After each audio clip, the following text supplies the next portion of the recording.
And welcome to Nerd Rage. I am very excited right now because with us at the Nerd Rage headquarters is seriously one of the greatest frontmen for one of the greatest rock bands ever. Ladies, gentlemen, and everyone in between. Where? Right here, right here. Please, let's give it up for the one and only Basti Artadi.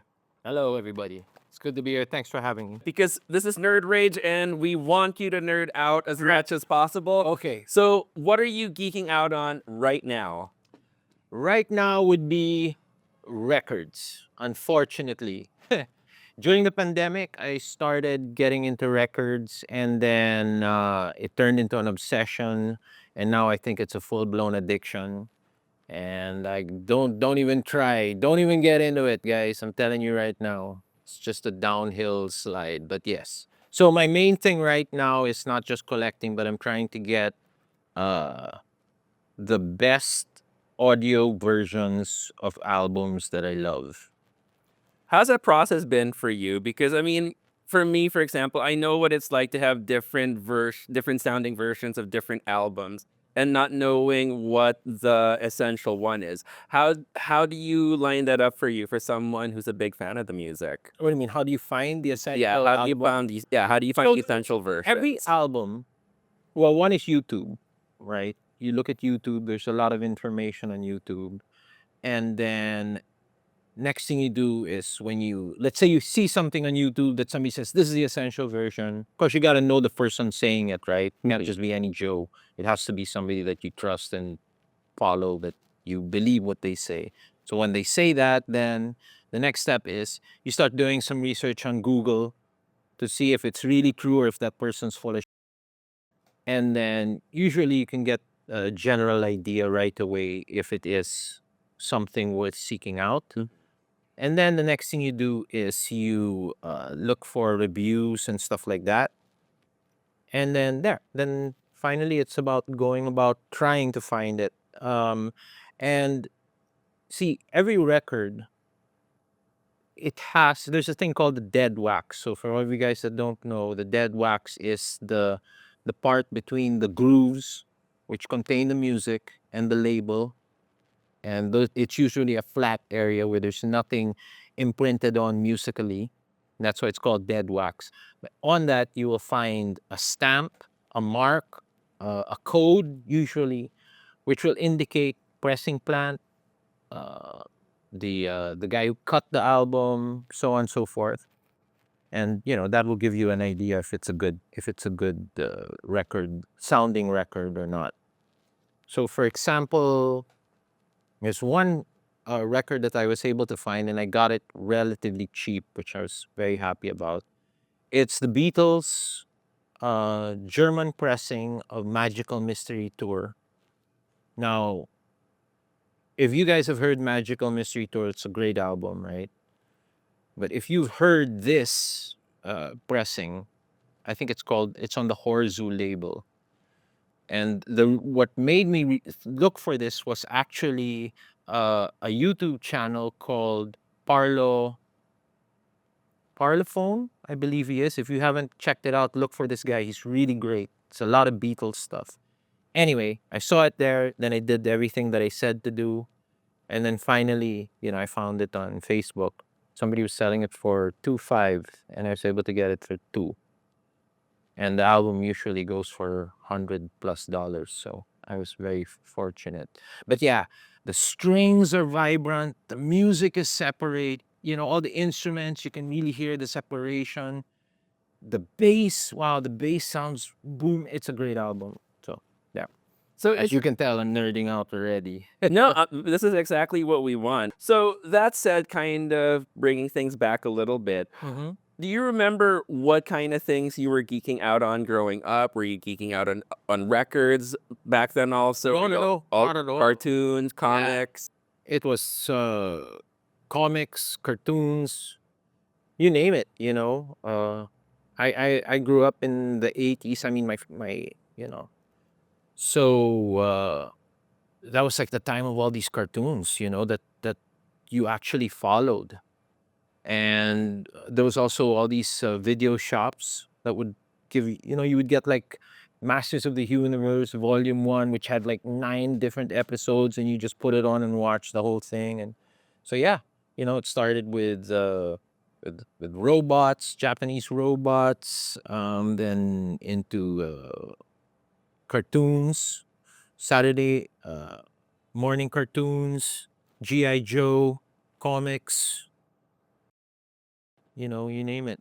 So I do want to bring this a little bit to that because I also know you're a Masters of the Universe fan. Yes. You've also done amazing pieces based around Skeletor.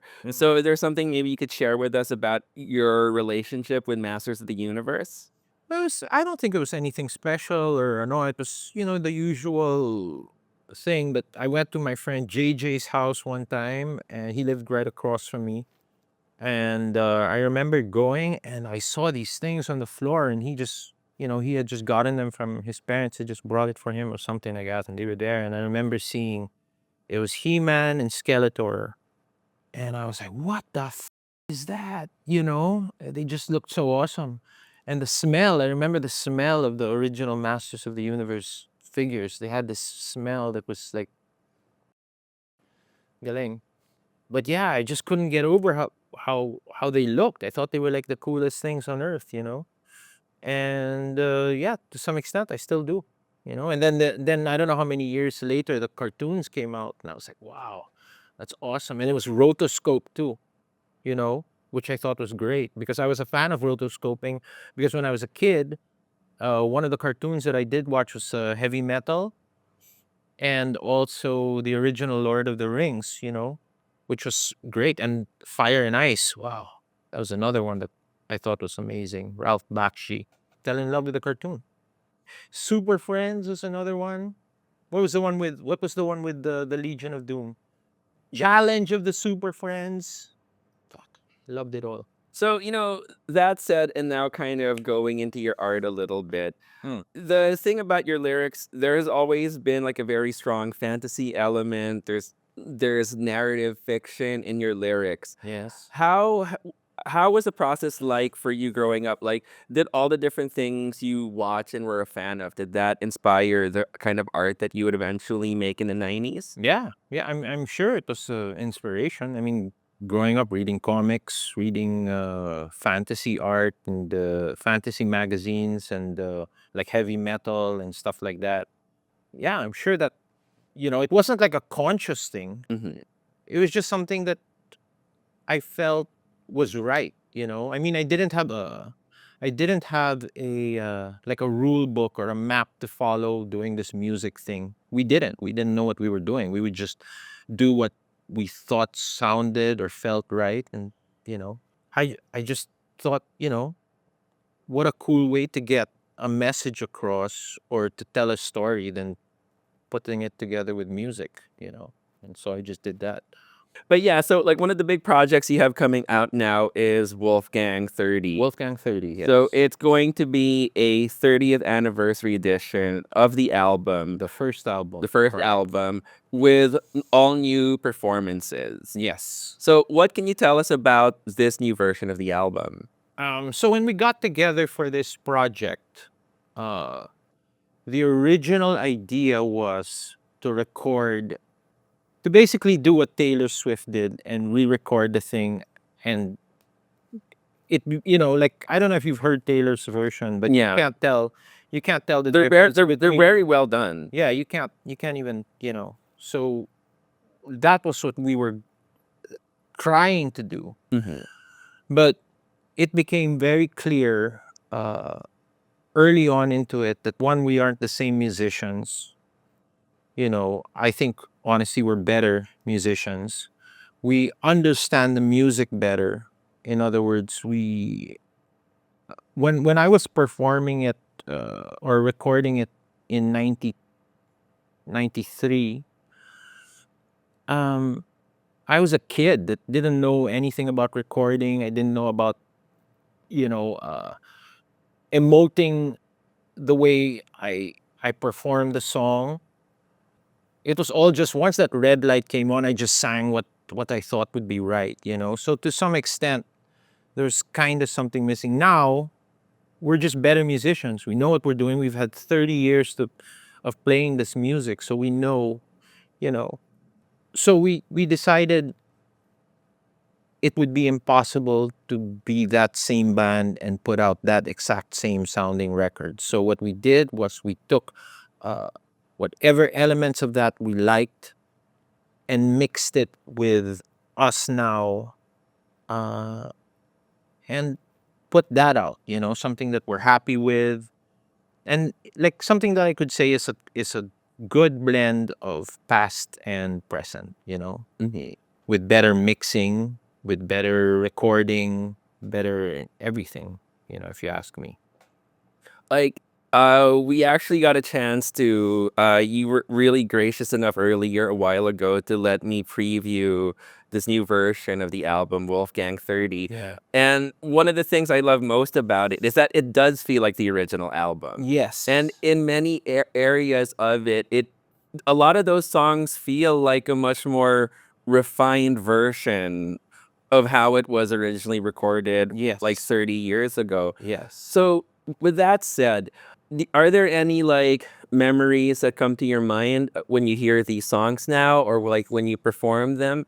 Uh, Well, it's like 30 years. So, there's like a whole bunch of stuff. Like when I was recording though, when I was re-recording this, what was popping to my mind was Green Hill Sound and the room, the original room we were in, which it was like a proper recording studio. And it's too bad it's no longer there, but that Voltaire, who was our recording guy. But yeah, with regards to the song, it's like 30 years, so there's just so many memories. But yeah, I do specifically call as I was recording it, parang getting flashbacks of how it was in the studio, even though I wasn't in a studio anything close to that, but I just thought about it. So There was that misconception people did have that you guys were like the Konya band, like the rich kid band. But Wolfgang really, really had humble beginnings. Is there anything you'd like to share from those beginnings that people may not know about? so yeah, like yeah, everybody thought we had like a ton of money, but honestly, we were all broke. Like I remember when we were practicing, we had the only one who had an amp was Manuel, and it was like a PV or something like that, his amp. And Wolf didn't have a drum set. We had to get like Miguel Ortigas's old drum set, and that was what we were using. And then I had no PA. So I had one of those plastic karaoke mics with a switch plugged into a karaoke box, the one with the tape. Yeah. And that was simultaneously Mon's amp. Wow. So Mon was plugged into that. I was plugged into that. Wolf was drumming on that thing, and like I remember the floor tom, the bass drum didn't have a skin because it was broken. So we got the floor tom and we stuck that in the bass drum, and that was the bass drum. Wow. Yeah. And that was like, wow, that was our first ever. That was how we would practice. And sounded sounded good. How does it feel knowing that, these songs that, were constructed, in like this like empty house with like really meager equipment and stuff like that. A lot of these songs, especially when you look at Arise, Halik ni Judas, Darkness Fell, Natutulog Kong Mundo, these songs grew to become anthems. Like, does it kind of like blow your mind sometimes to think that this is where these songs would end up? Yes, it blows my mind every day. So when we were writing, we had no, it wasn't like, oh, that's gonna be a hit. Oh, we're gonna make so much money. Oh, people are gonna talk about. No, it never even crossed our mind, not even in the least. We were always just writing uh, songs that we felt made us happy. So that was the number one goal. We liked the song. Okay, great. And then, later on when we would play weekends live, that was our testing ground. So, bringing it back to Wolfgang 30, what can fans expect from this box set? Because it's not just you guys re-recording this better, newer, updated, more mature and refined version of that album, but there's also other stuff there. Yeah. So for the 30th anniversary, what we're doing is we're releasing a box set, which is also a tribute to Mon because he's no longer here with us, right? And we wanted to do something big because of that, and that being the first album. Um, so for the box set, we're doing a box set and we're doing a standalone version of the album itself, which you can buy also, which we also decided to price lower than what everybody else is selling it at. So there's an unofficial version, that's out there, that was out there, that they were selling for 1.9, and I think now it's going for 2.5, which is crazy because it's a digital copy. So don't even bother. Anyway, If I could add in there as a very big fangirl, um, yeah, that version of the album is a complete disappointment for a lot of fans who actually spent years trying to track this down. This thing has not been in print for like decades. yeah. And the moment it finally started to get there, it got bungled up in a way that neither the fans or the band seem happy about. So, I mean, so the disappointing thing is that, I was reaching out for a long time uh, to do it, to work with them. I talked to Manuel, and one idea was we were gonna remix the album because I knew they still had the tapes because I asked them and they sent me a picture of the tapes, and I was like, wow, that's great. We can use the tapes, and wow, that's great. They're communicating with us, which means it's open, so we can work something out. And but of course not, because money, and greed. Anyway, so that fell through, and when that fell through, and of course they decided to release it without even telling us or asking us or anything. They just one day I just found out, oh, it's coming out. I'm like, what? Even the artwork, if you look at the artwork, which is mine, by the way, and I own the copyright on it, and nobody even asked me. So I don't even know where that stands. But anyway, so when that came out, it's like, wow. So we decided to go on and do this full force and do it right because it needs to be done right. Anyway, so back to this thing. So we're gonna do the standalone version, and then we're doing a box set, which is gonna be uh, you're gonna get the standalone version.